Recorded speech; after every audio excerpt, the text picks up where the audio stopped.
আসসালামু আলাইকুম, welcome back to my channel Sumi রান্না করে সবাইকে স্বাগতম। তো প্রতিদিনের মতো আজও নিয়ে এলাম নতুন একটা রেসিপি নিয়ে। তো আজ করব চিকেন কষা রেসিপি। তো একদম লাল লাল ঝোল। তো চলুন বন্ধুরা আজকে রেসিপিটি শেয়ার করা যাক।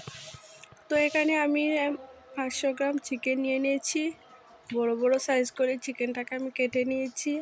আর দুটি মুরগির পাও নিয়ে নিয়েছি। তো এখানে পেঁয়াজ, আদা, রসুন নিয়ে নিয়েছি, দারচিনি, এলাচি, গোলমরিচ আর কড়াইশুঁটি। তো গরম তেলের মধ্যে দিয়ে দিলাম ফোড়নটা, দিয়ে একদম আদা রসুন পেঁয়াজটা ছেড়ে দিয়ে খুব ভালো করে ভাজা ভাজা করে নিলাম। এবার দিয়ে দেবো 2 চা চামচ হলুদ গুঁড়ো, 3 চা চামচ কাশ্মীরি লাল লঙ্কার গুঁড়ো দিয়ে খুব ভালো করে কিছুক্ষণ কষিয়ে নেব।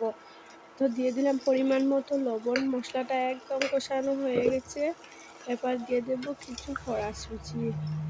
তো এটা দিলে খেতে কিন্তু অসাধারণ হয়। তো একটু দিয়ে নাড়াচাড়া করে নেব, তারপর চিকেনগুলি অ্যাড করে দেব। তো খুব সুন্দরভাবে এটাকে নাড়াচাড়া করে নেব, যাতে মশলার সাথে সুন্দর করে এটাকে একদম মিলিয়ে নিতে পারি।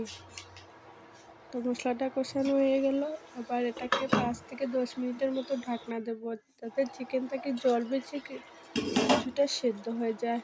তো দেখুন কিছুটা জল বেরিয়েছে, কিন্তু চিকেনটা সেদ্ধ হয়ে যাবে। এবার দিয়ে দেবো কিছু পরিমাণে জল, যাতে খুব ভালো করে রান্নাটা কমপ্লিট হয়ে যায়।